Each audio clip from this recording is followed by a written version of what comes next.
बहुत बहादुर है। वक्त ने बना दिया। मेरे सर के ऊपर भी मामी जैसी माँ होती ना, मैं भी बहुत छुई मुई होती। क्या तुम राह के लिए कोई अच्छा सा रिश्ता ढूंढ? तो मैंने इसे उसी रोज कर दिया जब राह को पहली बार गले लगाया। चीजों में कोई इंटरेस्ट नहीं है। What about ज़रियून? उसका तो मैं जानती ही नहीं। आपको कैसे पता? मुझे तो ऐसा लगता है वो मेरी माँ के बदले ले रही है मुझसे। इतनी नंद को तो For God's sake मामा, बस कर देंगे बातें। बहन है वो मेरी, फ्रेंड है वो मेरी। मान सकते हो ताकि वो यहाँ से चली जाए। उसे मेरी ड्रामा सीरियल माँ की आने वाली नई एपिसोड में कुछ यूँ दिखाया जा रहा है कि अभी भी जुल्म सितम का निशाना बनी हुई है। राह जो है वो अब इस बात का अरमान करती चली जाए, लेकिन उसकी माँ जो है वो इस बात का लेकर बहुत ज़्यादा पछता रही है और उसका बहुत ज़्यादा दिल खफा हो रहा है, क्योंकि वो राह को ऐसी हालत में नहीं देखना चाहती और ना ही उसकी इंसल्ट बर्दाश्त कर सकती है। और राह को ऐसी हालत में देखकर अब उसको पछतावा भी हो रहा है कि काश वो उस वक्त राह को यहाँ छोड़कर ना जाती। उसने तो इस बलबूते पर छोड़ा था कि उसके मामू और उसके नाना उसकी अच्छी सी परवरिश करेंगे और उसको मोहब्बत देंगे, लेकिन यहाँ तो अपनी मामी की वजह से उसका तो जीना ही हराम है। यहाँ उसकी मामी उसका जीना हराम कर कर रख चुकी है, लेकिन उसकी माँ नहीं चाहती। अब उसकी माँ उसके पास आ चुकी है, लेकिन बता तो नहीं रही है, लेकिन बीच ही बीच में वो राह का बहुत ज़्यादा ख्याल रखने की कोशिश कर रही है और राह की मुश्किलातों को भी सुलझाने की कोशिश कर रही है। लेकिन राह जो है अब आदत हो चुकी है इन मुश्किलात में रहने की, और राह जो है अब इस बात का अरमान करती है और राह के अपनी माँ के सामने ही ये बात करती है कि अगर राह जो है बातों ही बातों में ये कह देती है कि अगर मेरी माँ भी मामी जैसी होती तो वो भी मेरे लाड प्यार ज़रूर उठाती और मुझे ज़रूर मोहब्बत करती और मैं भी इसी तरह होती। तो यहाँ उसकी माँ भाई ये बात सुनती है तो उसको हर बात पे अफसोस होता है कि मेरी बेटी ने इतने साल मुझसे दूर गुजारे और आज अपनी माँ को नहीं भूल पा रही, और अभी भी इस बात को अरमान करती है कि काश मेरी भी माँ होती और मुझे भी इतना लाड प्यार से पाला होता। अब ये सब कुछ देख करके राह की यहाँ हैसियत बहुत ज़्यादा कम है और उसकी मामी ने उसका जीना हराम करके रख चुके हैं।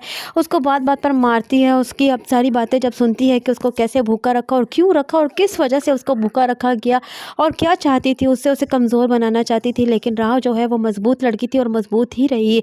उसने अपनी मामी की सारी जुल्मों से तम को बर्दाश्त किया, वहीं पर रही और यहाँ पर अपने आप को मजबूत भी रखा और अपनी हिम्मत ना हारी। लेकिन उसकी माँ जब सुनती है तो उसकी माँ का कलेजा फटने लगता है, क्योंकि ये बातें कि उसकी मामी ने उसका कैसा कैसा हशर कर कर रख दिया था। अब यहाँ मामी को तो अभी भी आराम ही नहीं है। आसिया तो अब भी अपनी बेटी को इस बात के लिए समझा रही है और बार बार उसके दिल में इस बात की बस एक ही गलतफहमी पैदा करने की कोशिश कर रही है। इसके टीज़र और प्रोमो में कोई नई बात नहीं है। वह राह जो है हमेशा अपनी माँ का अरमान कर रही है, अपनी माँ के सामने, और बस माँ का दिल फटते हुए को आ रहा है और अब उसको आके अफसोस हो रहा है। और यहाँ मामी जो है, जो माँ बार बार यही चाह रही है, अपनी बेटी को एक ही बात समझाती है कि वो तुम्हारी दुश्मन है, दोस्त नहीं है। वो तुम्हारे मेरे प्यार पर डाका डालने की कोशिश करेगी, तुम्हारे हक पर डाका डालने की कोशिश करेगी, वो ज़रियून के साथ अपने रिलेशनशिप बढ़ाने की कोशिश करेगी। लेकिन बस अब जो है और यही बात हो रही है। अब माँ जो है ये चाहती है कि बस किसी तरीके से उसकी शादी हो जाए, वो इस घर से चली जाए और इसकी जान छूट जाए अपनी मामी से। यहाँ मामू को बुलाती है अपने भाई को और उसे कहती है कि कोई ऐसा अच्छा सा रिश्ता नहीं है जिससे कि हम राह की शादी कर दें और राह इस घर से किसी तरीके से चली जाए। और बेचारा भाई भी जो है वो मायूस हो जाता है और वो अपनी बहन को नज़रें नहीं मिला सकता और अपनी बहन को यही कहता है कि वो तसल्ली रखे, उसके नाना और उसका मामू अभी भी ज़िंदा है और वो उससे मोहब्बत ज़रूर करते हैं और उसको किसी ऐसे हाथों में नहीं सौंपेंगे। उसको तसल्ली देने की कोशिश करेंगे और उससे यही कहेंगे कि वो अपनी स्टडी कंप्लीट कर ले तो फिर उसके रिश्ते के बारे में सोचेंगे।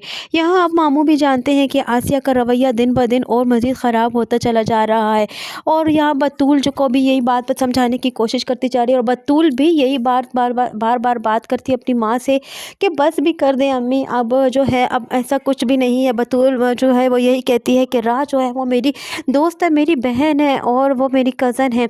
तो यहाँ जो है माँ यही कहती है कि वो तुम्हारी कज़न नहीं, ना ही वो तुम्हारी दोस्त है।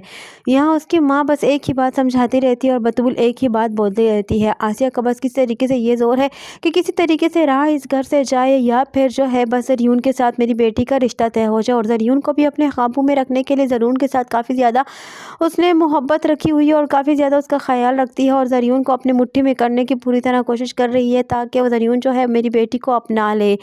इधर दूसरी जानिब अदील जो है वो लेकर आता है तारा को अपने बाप के पास और उसे अपने बाप से माफ़ी मांगती है तारा। तो तारा को यही कहते हैं बात तो नहीं करते उससे उसके बाबा जान, लेकिन यही कहते हैं कि मैंने उसी दिन इसको माफ़ कर दिया था जिस दिन इसकी बेटी मेरे गले लगी थी और मैंने बस इसे माफ़ कर दिया था, लेकिन अभी भी उससे बात नहीं करते।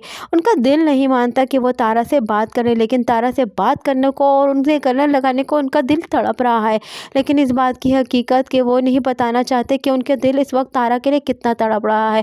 और इधर तारा का दिल तड़प रहा है अपनी बेटी के लिए कि किस कदर वो मुश्किलात का सामना कर रही है। अगर नाना और मामू और बतूल ना होती या फिर ज़ैनब भी ना होती तो न जाने क्या हशर होता।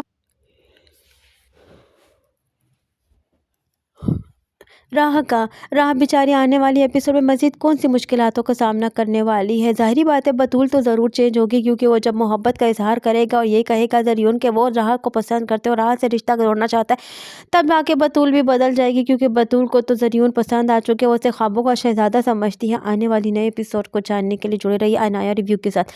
वीडियो पसंद आई हो तो वीडियो को लाइक करना और चैनल को सब्सक्राइब करना हरगिज़ न भूलिएगा, और साथ ही साथ हमारे बेल आइकन को भी प्रेस करना हरगिज़ न भूलिएगा, ताकि हमारा नया आने वाला नोटिफिकेशन आप तक बआसानी पहुंच सके।